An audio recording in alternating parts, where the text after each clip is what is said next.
Hi everyone, I'm Kelly and I'm here with Tehzeeb Lalani. We are in Bombay, Mumbai, and I just arrived here a couple days ago. It's my first time in India. Super cool. And I'm meeting with Tehzeeb because she has a local business here, a nutrition business called Scale Beyond Scale. So if you could elaborate a little bit on what exactly your business model is, what do you do, um, take it away. Sure. So basically, when I started working and counseling clients in India, I studied in New York. We studied together, and when I started working here, what I saw is that people are very sort of caught up with the number on the weighing scale, and if they like kind of put on 100 grams and they freak out, and if they like lose 200 grams, they celebrate, and we know that the science around that is it's flawed and it's not accurate. So I thought that there should be a different way and a different approach with which we come at this, and we sort of work on giving them other indicators and parameters that they can use to assess their progress. And so that's how the idea of scale beyond scale came. So you have to scale beyond the number on the weighing scale and look at other things. Yeah. Oh, that's so cool. Yeah. So what other ways do you, I guess, chart their progress and so on? So again, it's very variable depending on a case to case basis. But I mean, in any case, if your energy levels improve and if your productivity improves and if you feel less groggy in the morning and if you're able to like walk up a flight of stairs without like going out of breath for some people, I mean, those are all indicators of very tangible change within your body that's then reflecting on the outside. If your skin gets better, if your hair gets better, That's so cool.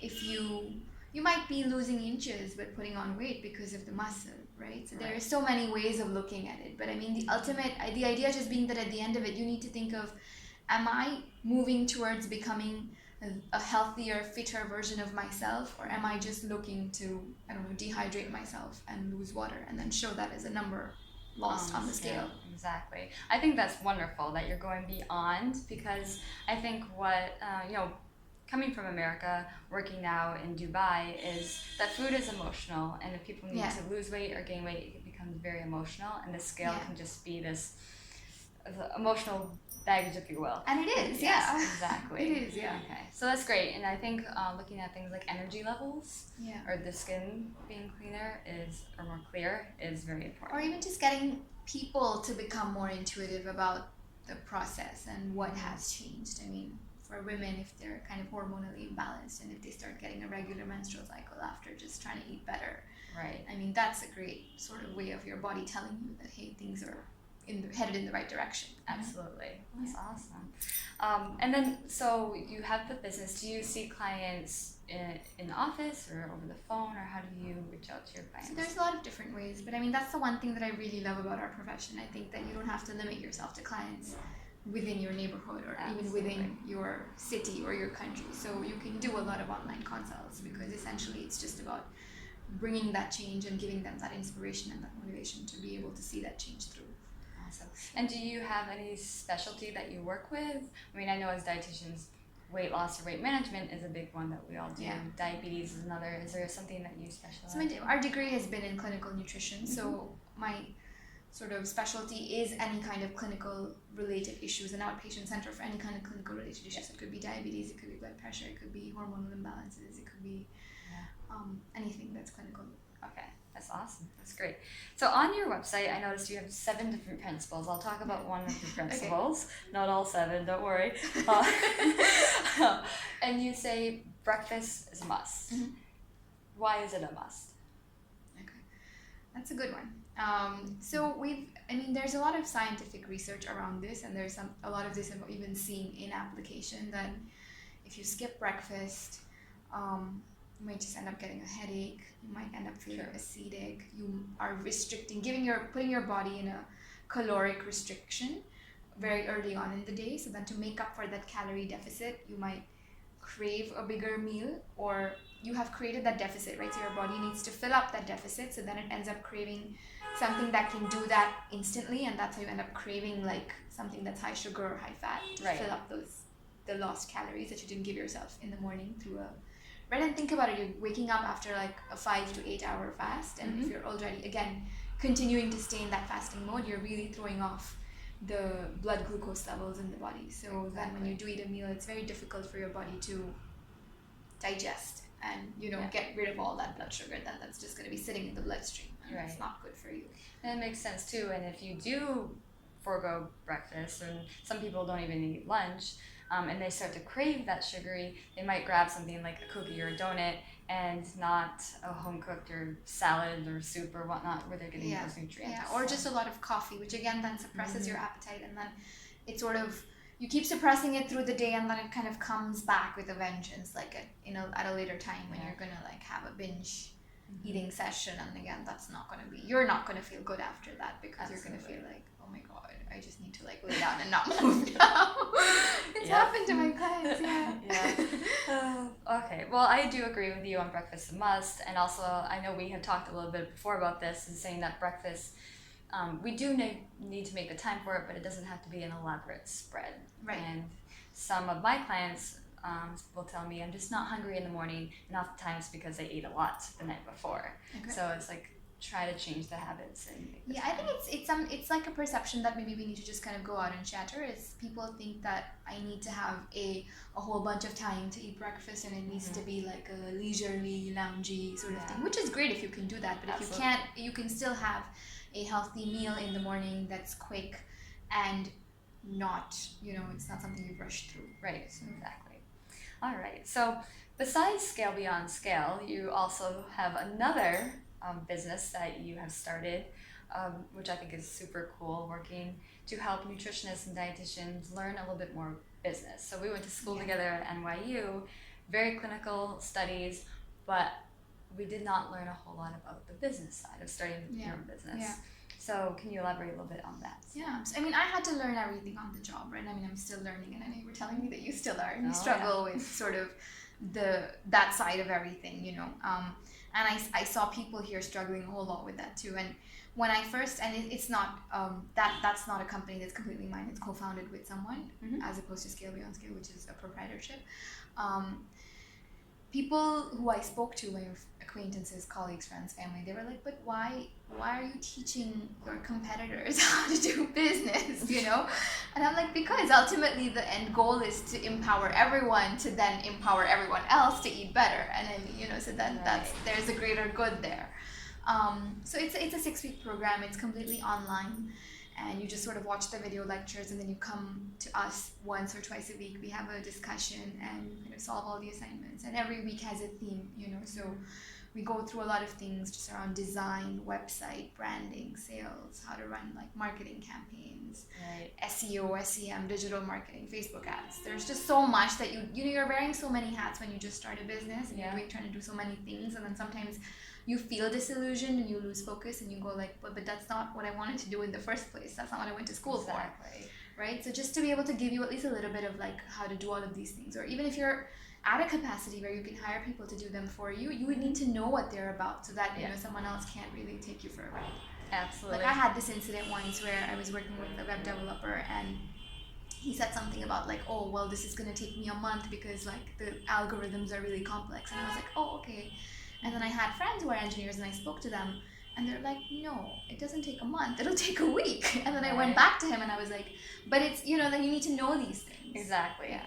And I think that's wonderful that you're helping to guide or mentor these nutritionists into everything from the branding. I know for me, sitting down with someone talking about branding, them asking me so many questions and me getting overwhelmed, but it was forcing me to think, where exactly do I want to take my business, my passion? Because I think as entrepreneurs, we want to do so many things, especially dietitian entrepreneurs. We want to help so many people in so many ways, but we really have to sit down and focus. Yeah. So I think that's awesome. And it's an online program. It's an online 6 weeks. Yeah. And right now it's just based right in India, correct? I mean, it's online, so you can take it from wherever, but then just the minimum requirement is that you have to have at least a bachelor's degree in nutrition. It's not for anyone with a 6-month diploma or something, because we're expecting you to already have the scientific background. We're giving you all the other skills, because we don't cover nutrition very much within that program, because the idea is to give you things that you don't really know. Right, exactly. Okay. And especially in the day and age of social media. Yeah. We were talking about this. It's just like, I'm ready.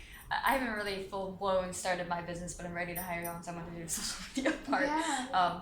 Because it is, there's a lot to do, and you want to stay focused and really try to Yeah. help. And you mentioned also another key point. You said people asked you why you want to teach your competitors to do what you're doing. Yeah. And I think it's very key to understand about nutritionists is we don't see each other as competitors.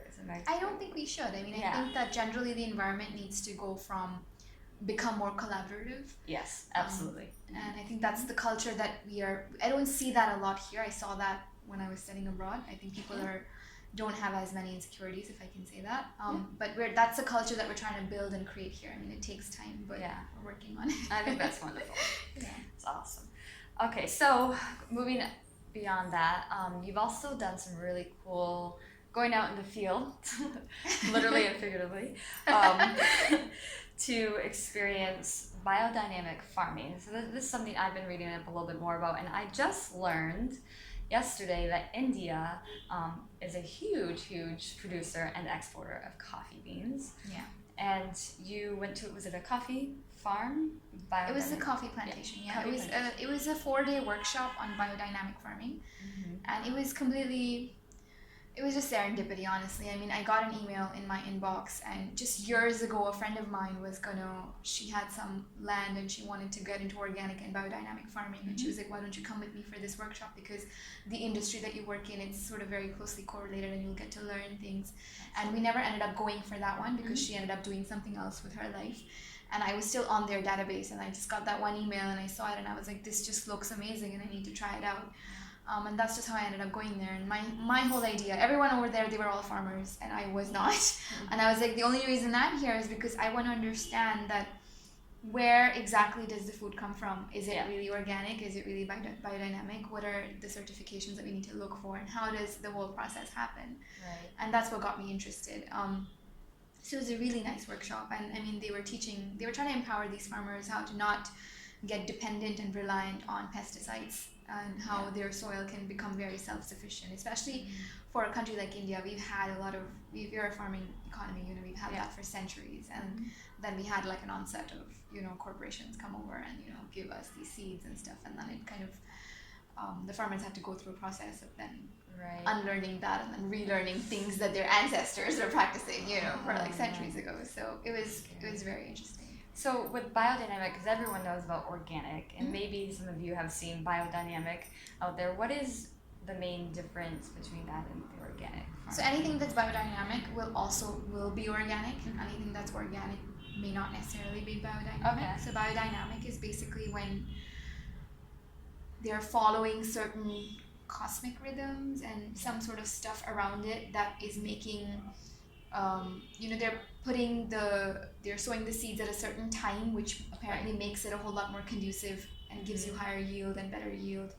I'm not the best person to talk about because I went to one workshop, so my concepts are still a little bit, shoddy, so don't quote me on it, but no, but I myself have done a little reading about it. I have not gone to the farm, but the timing, and also about something using the livestock to help with the soil and stuff. Yeah, so everything, I mean, the idea is that everything that's available to you in nature, we try and use that, and that's one of the concepts. So even like making a compost, that's one of the things we made a compost heap, and that's supposed to be like super useful. And I actually said the institute was telling me that they know someone, and just as a passion project, whenever he's traveling, like he's just going to stop on the highway on the side and just make a compost heap. Really? He just goes to different places across India and like makes these compost heaps, Wow. And he just does, because it's farmers can use it, and then you can use this compost for the soil, and there is nothing that you use in the compost heap that's not available in nature. Right. Exactly. It's just it's leaves, it's hay, it's cow dung. So I touched a lot of cow dung in that trip. That was another very interesting. Well, I think that's great that you're going out there, and when you know where the food comes from, or in this case the coffee comes from, and you can learn to, you mentioned about different labels or whatnot, you can educate the consumer. So all right. Well, now moving away from the farming and the business side, in this awesome city of Mumbai, Bombay, I say both. I've been told that Mumbai is the city, Bombay is the emotion, Right. All right. So can you just tell me a little bit about the food culture here? I mean, I think everyone thinks Indian food spicy, and I've had some amazing spicy street food, but in a couple sentences, just what the culture is like in this part of the country. I think I'll tell you what it was like 5 years ago versus what I see now, which I think I am super excited about. I mean, 5 years ago, when I just started working 5 years ago, I think people were still very caught up on eating, being very finicky with their food, or like specifically just wanting weight loss, and people were a little bit more waned, if I can say that. And I think that I've seen that culture change a lot, where I think that people genuinely ask for the right kind of things now, where they're like, well, I really want to get fitter. And I mean, there's a huge fitness culture here now, and there's like midnight bicycle riding tours that you can do. Just take your cycle and you can go across the city. And there's like CrossFit is huge, and there's the yoga is like big. Yep, that's what I practice. So there's a lot that people do in terms of eating. I think that we still have some work to do, where, I think, if you can explain this correctly, I think that Bombay is a modern city, and New York City was a postmodern city. So we were more like, we're done with, we don't think Coca-Cola is cool anymore. Give us something that's like, give us like coconut water that's organic. And I mean, that's postmodern. Versus here, I think that people are still very like oats and quinoa. They're huge. These are great food items. I'm not saying that they're not, but we have local grains that are at par with the nutrient profile, significantly cheaper. But people don't know about them, and people there's still like an aspiration to emulate the West a little bit within the eating culture. And I think that that's something that could be worked on. But in general, I definitely think that people are pretty healthy. There is a culture of eating dinners at restaurants late. People don't eat early. People don't eat at like 7, 8. You might eat at like 9, 10. Okay. Depending Very on New York of you guys. Yeah. But other than that, I think it's fun and it's great. And I think people are it's a landscape that's changing very quickly, and I think that's really exciting. And I mean, it's changing for the better is what I mean. Like, people are constantly like trying new things. Everyone's very open to things, and it's just very rapid. It's moving, and it's you feel the pulse. Yeah, I definitely do. So I'm gonna go on to one more question, and it's around we were talking about the food culture here. What do you think there's one thing back home, Americans, not just New Yorkers, could learn about from the Indian or Mumbai, Bombay food culture here it doesn't necessarily have to touch upon nutrition, but just overall wellness? Like, I know you guys use lots of spices in your food and so on, but something from here that Americans can learn from your culture. That's an amazing question. I mean, okay, so this is reminding me of this. Do you remember our professor, Dr. Ray? He was one of my favorite professors, and he was telling us, and I can quote him, that he had an aspiration to start a restaurant in New York where there's no like cutlery. People are like sitting on the floor, taking their shoes off, and like folding their legs and like eating with their hands. And I mean, that's something that culturally we've had. A lot of families don't do it anymore. But I find that so beautiful, because I think then it's so much about, you're so emotionally connected to your food, and it's such a humbling act even, and there's even studies like when you fold your legs and sit, you kind of redirect the blood circulation to your stomach. I've read that, yeah. When you use your hands, you're more directly connected to your food, and you spend some time like making the morsel, or like you took your time today to like cut the chapati into little pieces and like scoop like sabzi into it and then eat it. And that, I think that's something that maybe it just slows you down. It's basically just mindfulness. I think that's something that everyone globally can try to do with the kind of lives that we lead. They're very fast paced, to just slow down for your food. But I think it's one way to get you to become mindful. Right? Exactly. You're forced to slow down if you're going to like use your hands and Well, that's an amazing answer. But yeah, I think that is wonderful. And it's something, I think we get caught up in certain food trends or having to do things a certain way, but that's just something that from your culture, even though you said maybe things are changing, that we could all just sit down. I think it's just simplicity, honestly. I mean, you can go to like the nicest restaurants and eat the fanciest foods, and you should. There is no reason you shouldn't. But on a day-to-day basis, if you can just, and I find that even in America and Europe, you can put together a very simple meal. Like you can put together like a sandwich with lettuce and tomatoes and like a cheese and just like a spread, and then have that, and it's tasty and it's healthy and it's delicious, and you know there's nothing really, and it's the same thing with Europe, with India. I mean, just give yourself those like 15-20 minutes to like cook a really simple meal and then sit down and eat it and enjoy it. Exactly. And going back to simplicity, I think that's a beautiful word. And I always think of, you know, Italy, like there's some of the best food and simple ingredients too as well. Talking about different food cultures, but all right, well, thank you so much. So it's scalebeyondscale.com. So everyone check out our website. And thank you so much for meeting. Thank you, Kelly. Thank you. It's been great. All right. Bye. Bye.